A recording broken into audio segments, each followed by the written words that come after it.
Halo guys, selamat datang di seri buku inspiratif.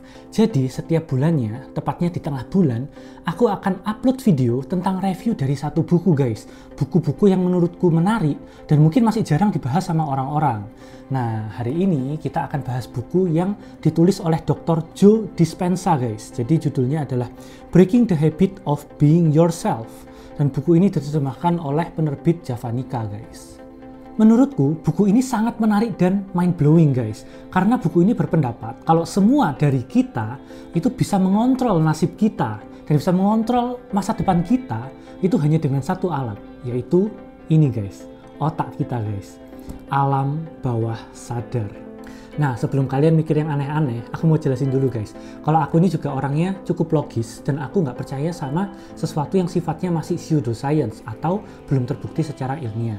Jadi tenang aja guys, di seluruh video ini, apapun yang aku bahas itu semuanya logis dan sudah terbukti secara ilmiah ya guys. Oke, langsung aja kita bahas ke poin pertama, yaitu The Big Three, atau bahasa Indonesianya tiga besar. Jadi buku ini menulis kalau ada sesuatu yang namanya tiga besar, yaitu lingkungan, tubuh, dan waktu. Dan buku ini percaya kalau semua dari kita itu harus bisa mengatasi lingkungan, mengatasi tubuh, dan mengatasi waktu. Kita akan bahas satu-satu guys. Yang pertama itu lingkungan. Jadi kalian pernah dengar gak sih ada istilah kalau kesuksesan kalian itu dipengaruhi dari 5 orang terdekat kalian. Dan menurutku itu cukup masuk akal guys. Kenapa? Karena 5 orang terdekat kalian itu adalah orang-orang yang paling banyak memberikan input ke otak kalian. Misalnya nih, dari cara mereka berbicara, itu kan akan menjadi audio suara yang masuk ke otak kalian. Dari cara mereka berperilaku, itu akan masuk jadi petunjuk visual, akan masuk ke dalam mata kalian, masuk ke otak kalian. Oke, sekarang kalian coba bayangin, ada seorang chef yang hebat banget guys. Jadi chef ini pinter masak kan ya. Nah, tapi apa yang terjadi kalau chef ini diberi bahan-bahan yang kualitasnya itu buruk guys. Misalnya sudah agak rusak-rusak gitu. Kira-kira menurut kalian, apakah masakan yang dihasilkan chef ini bisa tetap enak guys? Harusnya enggak kan ya. Kenapa? Karena kalau inputnya itu nggak baik, sebaik-baik apapun chefnya, maka outputnya juga nggak bisa baik guys. Nah, bahan-bahan baku tadi itu sama dengan lingkungan kita. Karena lingkungan kita itu yang memberi input ke dalam otak kita, guys.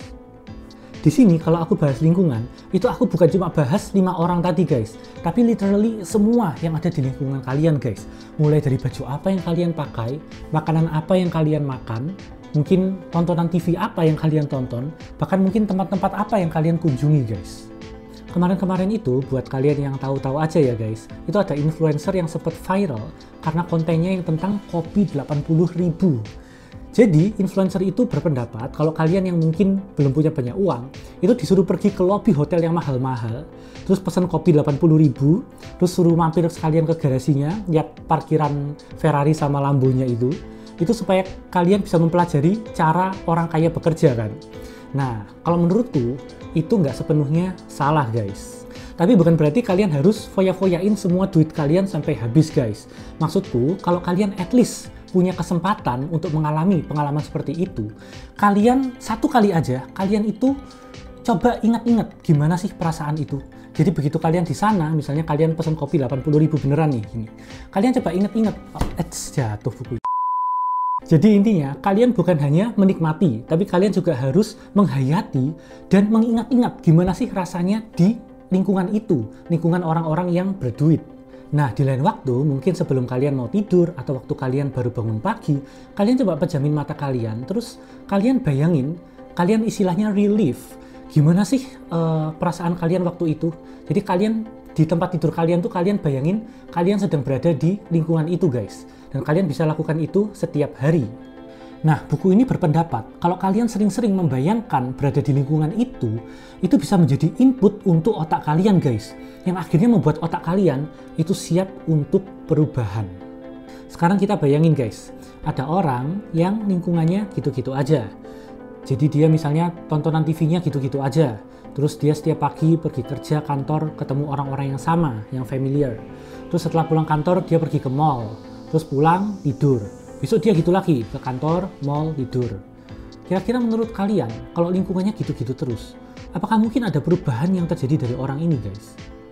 Harusnya kan enggak ya guys. Tapi kita tahu sendiri kalau nggak semudah itu kan untuk keluar dari lingkungan yang kita anggap toksik. Ya masa tiba-tiba besok kita resign dari kantor gitu, kan nggak mungkin guys. Untungnya buku ini berpendapat kalau otak kita itu punya kemampuan untuk tidak terpengaruh dengan lingkungan kita guys. Dengan kata lain, otak kita itu mampu untuk mengatasi lingkungan. Salah satu contoh nyata yang aku suka itu contoh dari ceritanya Mahatma Gandhi guys. Jadi Gandhi ini adalah seorang tokoh yang lahir di India ketika zaman penjajahannya Inggris. Nah, walaupun lingkungan dia itu terjajah istilahnya, tapi si Gandhi ini dia percaya kalau dia itu nggak dalam penjajahan. Istilahnya di otak dia tuh dia membayangkan negaranya itu kayak sudah merdeka gitu. Jadi suatu hari, nah di India ini kan kalau mau beli garam itu harus melalui pemerintah Inggris guys. Pemerintah Inggris ini nggak mungkin bolehin warga India itu untuk buat garam sendiri. Tapi si Gandhi ini dia merasa itu laut-lautku kok, itu pantai-pantaiku kok. Jadi dia tuh memimpin orang-orang banyak pergi ke pantai, terus ngajarin gimana caranya bikin garam sendiri guys. Nah dari sini kan kita bisa lihat, kalau untuk mengatasi lingkungan, kita itu cukup perlu punya satu visi guys, visi yang jelas.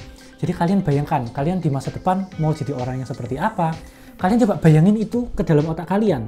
Hopefully, otak kalian akan menganggap itu sebagai input, dan otak kalian akan mempersiapkan tubuh kalian untuk menuju ke sana. Jadi di sini kita akan masuk ke bagian kedua, yaitu tubuh guys. Percaya atau nggak percaya, tubuh kita itu dikontrol oleh dua otak guys. Yang pertama otak sadar, yang kedua itu otak bawah sadar. Nah otak apa itu? Jadi otak kita itu sudah didesain sedemikian rupa sehingga otak kita itu bekerja secara efisien. Kalau misalnya ada sesuatu yang kita sudah lakukan terus-menerus, itu akan masuk ke yang namanya memori bawah sadar. Dan memori bawah sadar ini bisa bekerja secara autopilot guys. Aku kasih contoh guys. Pernah nggak sih kalian kalau misalnya setiap hari nyetir ke tempat yang sama, contohnya kantor ya, itu suatu hari kalian tiba-tiba sudah duduk di meja kantor gini. Terus kalian itu lupa kalau kalian nyetir, kayak siapa yang tadi nyetirin aku ya gitu. Atau mungkin kalian mau ke tempat yang lain nih, jadi kalian lagi nggak kepingin ke kantor. Tapi tiba-tiba kalian ngelamun di tengah jalan. Terus jalan kalian itu tiba-tiba ke arah jalannya kantor gitu guys. Kalian kalau pernah ngalamin, kalian tulis di kolom komen ya guys. Nah itu adalah salah satu bukti kalau tubuh kita itu bisa dikendalikan dengan otak yang autopilot. Dan walaupun pikiran sadar kita itu nggak mau itu terjadi misalnya, kalau yang mengendalikan itu autopilot, tubuh kita nggak bisa apa-apa guys. Serem ya. Aku kasih contoh lain. Pernah nggak ada kalian yang menggunakan otak sadar kalian berkomitmen untuk tidur lebih awal? Misalnya hari ini aku mau tidur jam 10 malam gitu. Tapi nyatanya kalian tetap bangun sampai jam 2, jam 3. Itu bisa disebabkan kalau otak bawah sadar kalian itu sudah diprogram untuk supaya kalian itu begadang. Dan itu bahaya banget kan guys. Makanya buku ini memberikan solusi gimana caranya kita itu bisa mengontrol otak bawah sadar kita. Istilahnya memprogram ulang supaya program-programnya itu semuanya benar guys. Dan itu nanti aku akan jelasin di akhir video ini guys.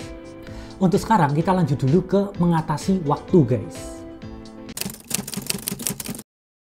Pernah nggak sih kalian dengar istilah kayak living in the moment, hidup di masa sekarang, atau janganlah kalian itu hidup di masa lalu. Nah, emang kita naik mesin waktu ya guys, pergi ke masa lalu itu? Enggak ya guys. Jadi maksudnya, otak kita itu bisa relive suatu momen yang kita pernah alami di masa lalu, seolah-olah itu sedang terjadi di masa sekarang. Contohnya, kalau kalian misalnya pernah dimarahin, atau kalian pernah membuat suatu blunder kesalahan gitu, terus kalian ingat-ingat itu terus setiap harinya. Akhirnya otak kalian itu akan berpikir seolah-olah kalian itu sedang mengalami itu lagi. Akhirnya kan otak kita jadi stres banget ya guys. Nah belum sampai di situ guys. Jadi pikiran-pikiran negatif tadi itu juga bisa membuat kita jadi pesimis dengan masa depan kita. Akhirnya kita selalu membayangkan masa depan kita itu selalu buruk karena berdasarkan pengalaman masa lalu kita. Nah buku ini berpendapat kalau kita terus-menerus membayangkan masa depan yang buruk, maka otak kita itu akan mempersiapkan tubuh kita untuk mencapai kondisi yang kita bayangkan tadi itu guys. Kalau kalian merasa konsep-konsep yang tadi itu masih terlalu abstrak, sabar guys. Kita akan bahas sedikit lagi tentang hal yang benar-benar ilmiah guys. Jadi ini tentang gimana otak kita itu bekerja. Dan yang paling penting gimana cara kita itu bisa hack otak kita untuk memprogram ulang supaya pikiran kita itu semuanya sesuai dengan apa yang kita mau. Proses yang pertama itu belajar. Kalian pernah nggak sih waktu lagi belajar hal-hal baru yang menarik perhatian kalian itu jadi merasa mind blown banget. Sampai kalian tuh jadi wow gitu. Nah, ketika itu terjadi, sebenarnya di dalam otak kalian itu ada sel-sel yang namanya neuron. Itu jumlahnya banyak sekali di otak. Dan ketika kalian sedang belajar hal-hal baru, neuron ini akan saling membentuk ikatan seperti ini, guys. Di awal-awal ikatannya itu lemah. Tapi ketika kalian mengulang-ulang itu, misalnya kalian hari ini belajar, besok kalian belajar hal yang sama lagi, besok juga hal yang sama lagi. Semakin lama ikatan-ikatan ini akan menjadi semakin kuat, jadi semakin tebal gini, guys. Dan semakin kuat ikatan ini, kalian akan semakin sulit untuk lupa. Itu masih proses yang pertama. Proses yang kedua adalah pelepasan emosi. Jadi kalian pernah nggak sih berpikir kalau misalnya kalian merasa takut, jantung kalian berdebar-debar. Atau kalian merasa terlalu gembira, senang, merasa jatuh cinta mungkin, atau merasa sedih. Itu kalian mungkin berpikir itu semua dari hati kan. Padahal sebenarnya enggak, guys. Itu semua dari otak kita. Jadi otak kita itu menyimpan zat-zat kimia yang akan dilepas pada momen-momen tertentu. Dan zat-zat kimia itu bisa mempengaruhi mood kita, guys. Misalnya ketika kita lagi menerima hadiah, itu otak kita akan melepaskan zat-zat yang namanya dopamin. Dopamin itu zat yang bikin kita bahagia. Sedangkan kalau kita stres ada lagi zatnya, misalnya namanya kortisol. Jadi itu banyak sekali, guys, zat-zatnya. Nah, zat-zat itu dilepas di otak kita dengan kadar yang bervariasi. Misalnya nih ya, kalau kalian dapat hadiah buku, otak kalian melepaskan dopamin kan karena kalian bahagia. Tapi kadarnya itu mungkin lebih kecil daripada ketika kalian menerima hadiah iPhone 16 misalnya. Otak kalian akan melepaskan dopamin yang lebih besar, lebih bahagia kan ya. Itu juga alasannya kenapa kita itu bisa lebih paham kalau belajar dari pengalaman daripada sekedar teori. Karena kalau cuma teori, otak kita cuma membuat ikatan-ikatan tadi. Tapi kalau ditambah sama pengalaman yang melepaskan zat-zat kimia tadi, kadar-kadar zat itu juga akan diingat di memori ini. Jadi itu akan membuat memori kita akan menjadi semakin kuat, guys. Nah, semakin sering kita memperkuat memori kita, memori itu pada akhirnya akan masuk ke bagian yang paling penting, yaitu otak bawah sadar. Jadi menurut buku ini, layaknya sebuah pemrograman yang menjalankan aplikasi atau menjalankan mesin untuk bertindak sesuai yang diinginkan oleh program itu, otak bawah sadar kita itu juga berisi skrip pemrograman yang akan memengaruhi hidup kita, guys. Dan siapa yang menulis program itu? Jadi program itu tertulis ketika kita dapat pengalaman baru dan terutama pengalaman-pengalaman yang kita dapat semasa kita kecil. Misalnya nih ada anak kecil yang sudah diajarin orang kaya itu semuanya jahat-jahat. Mereka pasti melakukan cara-cara licik untuk jadi kaya. Nah, itu akhirnya kan masuk ke otak bawah sadar mereka. Dan akhirnya waktu mereka besar, pikiran itu masih ada di bawah sadar mereka. Jadi mereka itu jadi membenci orang kaya dan otomatis mereka juga jadi sulit untuk kaya, guys. Pertanyaannya, kenapa otak bawah sadar kita itu mostly ditulis ketika kita masih kecil? Itu semua jawabannya ilmiah, guys. Itu semua karena otak kita bekerja dalam 4 gelombang yang berbeda-beda. Nah, ternyata di buku ini ada 5, guys. Cuma yang bawah, yang gamma itu memang jarang dibahas karena dia cuma di kondisi-kondisi tertentu. Ketika kita stres, itu otak kita jadi gelombangnya gamma. Yang aku mau bahas di sini, kita lebih ke 3 ini aja, guys. Beta, alfa, dan theta. Ini semua teruji ilmiah ya, guys. Jadi, beta itu otak ketika kita terjaga atau ketika kita sadar. Misalnya ketika kalian nonton video ini, kalau kalian nggak ngelamun nontonnya, kalian sedang berada di kondisi beta. Nah, alfa itu kondisi ketika kalian ngelamun, guys. Jadi alfa ini, menurut buku ini, alfa itu adalah jembatan antara otak sadar dan otak bawah sadar. Dan theta ini otak ketika kalian bermimpi, guys. Nah, ajaibnya, guys, kalau anak-anak itu, buku ini bilang kalau anak-anak itu bisa berada di gelombang alfa dan theta walaupun mereka terjaga. Jadi kalian lagi anak kalian lagi main-main misalnya. Nah, itu mereka itu kelihatannya terjaga tapi otak mereka sedang di kondisi alfa dan theta, bawah sadar, guys. Makanya kalau kalian ngomong sesuatu itu akan masuk ke otak bawah sadarnya anak kalian. Jadi hati-hati nih buat kalian yang mungkin lagi belajar parenting, kalian mendidik anak itu atau kalian guru ya, itu jangan sampai kalian ngajarin yang salah-salah ya, guys. Nah, sekarang gimana untuk kita orang dewasa ini yang hanya berada di gelombang beta waktu kita terjaga? Kita jarang sekali ngalamin theta ketika kita masih terjaga. Nah, ada satu cara yang menurut buku ini sudah teruji secara ilmiah, yaitu dengan cara meditasi. Jadi dengan meditasi, kalian itu dengan sengaja menurunkan gelombang otak kalian dari beta ke alfa, bahkan ke theta, dengan kondisi kalian masih sadar.